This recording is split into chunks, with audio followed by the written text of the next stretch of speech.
ನಮಸ್ಕಾರ. ಗುಡಿಯ ನೋಡಿರಣ ಕಾರ್ಯಕ್ರಮಕ್ಕೆ ಸ್ವಾಗತ. ಈ ವಾರ ಗುಡಿಯ ಅರಸಿ ನಮ್ಮ ತಂಡ ಬಂದು ತಲುಪಿರುವಂತದ್ದು ಮಂತ್ರಾಲಯಕ್ಕೆ. ಮಂತ್ರಾಲಯದ ರಾಯರ ಬೃಂದಾವನದ ದರ್ಶನ ಈ ಸಂಚಿಕೆಯಲ್ಲಿ.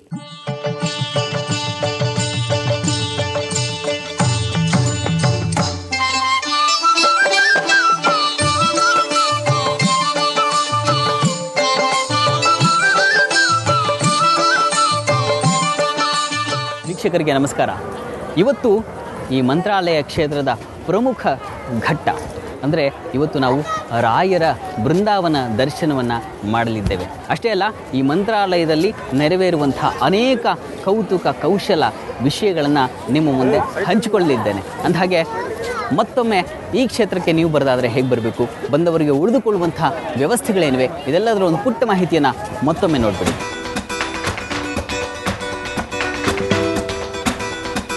ಬೆಂಗಳೂರಿನಿಂದ ಮಂತ್ರಾಲಯಕ್ಕೆ ನೀವು ಬರೋದಾದರೆ ಸಾಕಷ್ಟು ಬಸ್ಸುಗಳ ವ್ಯವಸ್ಥೆ ಇದೆ. ಬಸ್ಸುಗಳ ವಿವರ ಹೀಗಿದೆ ನೋಡಿ.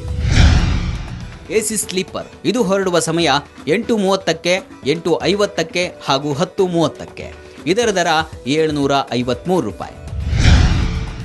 ಇನ್ನು ಐರಾವತ ಇದು ಹೊರಡುವ ಸಮಯ ರಾತ್ರಿ 8:45ಕ್ಕೆ ಹಾಗೂ 9:20ಕ್ಕೆ. ಇದರ ದರ 653 ರೂಪಾಯಿ. ಇನ್ನು ರಾಜಹಂಸ ಇದು ಹೊರಡುವ ಸಮಯ ರಾತ್ರಿ 8:30ಕ್ಕೆ. ಇದರ ದರ 514 ರೂಪಾಯಿ. ಇನ್ನು ಕರ್ನಾಟಕ ಸಾರಿಗೆ ಇದು ಹೊರಡುವ ಸಮಯ ರಾತ್ರಿ 7:30ಕ್ಕೆ, 8:45ಕ್ಕೆ, 9ಕ್ಕೆ, 9:30ಕ್ಕೆ ಹಾಗೂ 10ಕ್ಕೆ. ಇದರ ದರ 370 ರೂಪಾಯಿ. ಇಲ್ಲಿಗೆ ಬಂದವರಿಗೆ ಉಳಿದುಕೊಳ್ಳಲಿಕ್ಕೆ ಸಾಕಷ್ಟು ಲಾಡ್ಜ್ಗಳ ವ್ಯವಸ್ಥೆಗಳಿವೆ. ಮಠದವರೇ ಅನೇಕ ವಸತಿ ಗೃಹಗಳನ್ನು ಕಟ್ಟಿಸಿದ್ದಾರೆ. 100ರಿಂದ 500 ರೂಪಾಯಿಗಳವರೆಗೆ ಅದರ ದರ ಇದೆ. ಅನುಕೂಲಕ್ಕೆ ತಕ್ಕ ಹಾಗೆ ನೀವು ಆಯಾ ವಸತಿ ಗೃಹಗಳಲ್ಲಿ ಉಳಿದುಕೊಳ್ಳಬಹುದು.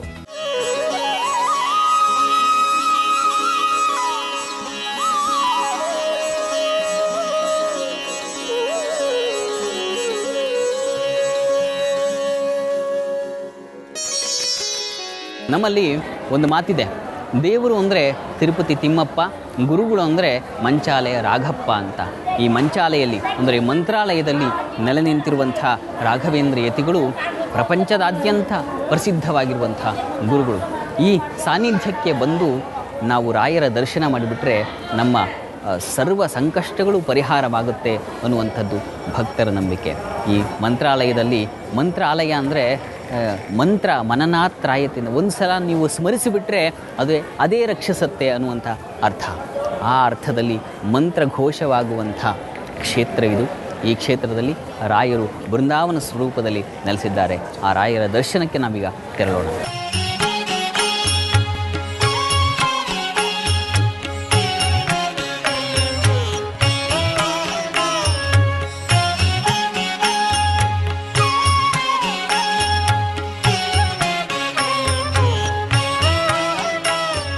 ಈ ಮಂತ್ರಾಲಯದ ಮಂದಿರದೊಳಗೆ ನಾವು ಪ್ರವೇಶವನ್ನು ಮಾಡಿಬಿಟ್ರೆ ನಮ್ಮ ಮನಸ್ಸೆಲ್ಲ ಮಂತ್ರ ಮುಗ್ಧವಾಗಿ ಬಿಡುತ್ತೆ.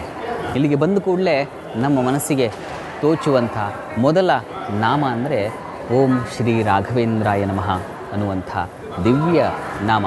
ಈ ನಾಮಸ್ಮರಣೆಯನ್ನು ಮಾಡ್ತಾ ಇಲ್ಲಿಗೆ ಬಂದಂಥ ಭಕ್ತರು ಪ್ರದಕ್ಷಿಣೆಯನ್ನು ಮಾಡ್ತಾರೆ. ಇಲ್ಲಿ ಪ್ರದಕ್ಷಿಣೆಯೇ ಮಹಾಸೇವೆ, ಉರುಳು ಸೇವೆ, ಹೆಜ್ಜೆ ನಮಸ್ಕಾರ, ಹೀಗೆ ರಾಘವೇಂದ್ರ ಸ್ವಾಮಿಗಳಿಗೆ ಅತ್ಯಂತ ಆಧಾರದಿಂದ ಪ್ರದಕ್ಷಿಣೆಯನ್ನು ಮಾಡ್ತಾರೆ. ಹಾಗಾಗಿ ನಾವು ಮೊದಲಿಗೆ ಪ್ರದಕ್ಷಿಣೆಯನ್ನು ಮಾಡ್ತಾ ರಾಯರ ಈ ಬೃಂದಾವನದ ವಿಚಾರವನ್ನು ತಿಳಿಯುವಂತಹ ಪ್ರಯತ್ನವನ್ನು ಮಾಡೋಣ.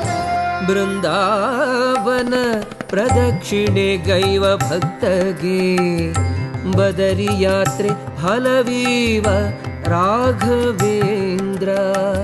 ಬೃಂದಾವನ ಪ್ರದಕ್ಷಿಣೆ ಗೈವ ಭಕ್ತಗೆ ಬದರಿ ಯಾತ್ರೆ ಫಲವೀವ ರಾಘವೇಂದ್ರ. ರಾಘವೇಂದ್ರ ಸ್ವಾಮಿಗಳ ಕಾರುಣ್ಯ ಎಂಥದ್ದಪ್ಪ ಅಂತಂದರೆ, ಅವರು ಯಾರಾದರೂ ಅವರ ಬಳಿ ಬಂದು ಶರಣಾಗತರಾಗಿ, ಸ್ವಾಮಿ ನನಗೆ ಇಂಥ ಸಮಸ್ಯೆ ಇದೆಯಪ್ಪ, ಇದನ್ನು ಪರಿಹರಿಸಿಕೊಡು ಅಂತ ಬಹಳ ದೀನವಾಗಿ ಕೇಳ್ಕೊಂಡು ಬಿಟ್ಟರೆ ಅವರು ಇಲ್ಲ ಅನ್ನೋ ಮನಸ್ಥಿತಿಯವರೇ ಅಲ್ಲ. ಭಕ್ತನಿಗೆ ಬಹಳ ವಿಶಿಷ್ಟವಾದಂಥ ಅನುಗ್ರಹವನ್ನು ಮಾಡಿ ಕಳಿಸಿಬಿಡ್ತಾರೆ. ಅಂಥ ರಾಯರ ಅನುಗ್ರಹಕ್ಕಾಗಿಯೇ ಸಾಲುಗಟ್ಟಿ ಭಕ್ತರು ನಿಲ್ತಾರೆ. ಗಂಟೆಗಳವರೆಗೆ ಕಾದು ರಾಯರ ದರ್ಶನವನ್ನು ಮಾಡ್ತಾರೆ. ರಾಯರ ದರ್ಶನ ಆದ ಕೂಡಲೇ ಅವರ ಮನಸ್ಸಲ್ಲಿ ಏನೋ ಸಂತೋಷ, ಅವರ ಆತ್ಮ ಸಂತೋಷವನ್ನು ಕಾಣ್ತೀವಿ. ಯೋಗಿ ರಾಘವೇಂದ್ರ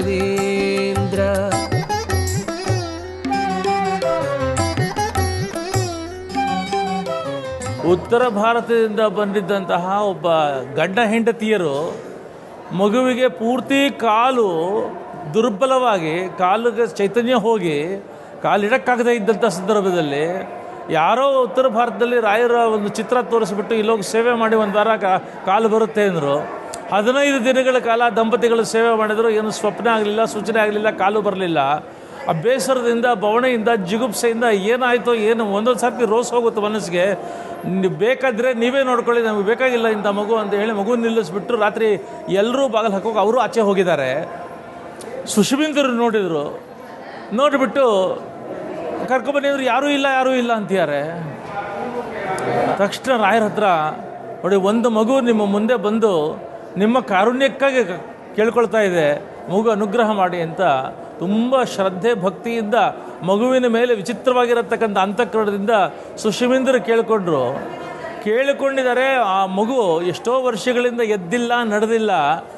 ಮಗು ಎದ್ದು ನಡೆಯಕ್ಕೆ ಪ್ರಾರಂಭ ಮಾಡಿ ಅಮ್ಮ ಅಂತ ಕೂಗ್ಕೊಂಡು ಬಂತು. ರಾಮ ಭಕ್ತ ಶ್ರೀ ರಾಘವೇಂದ್ರ ನಿಮಯೋಗಿ ರಾಘವೇಂದ್ರ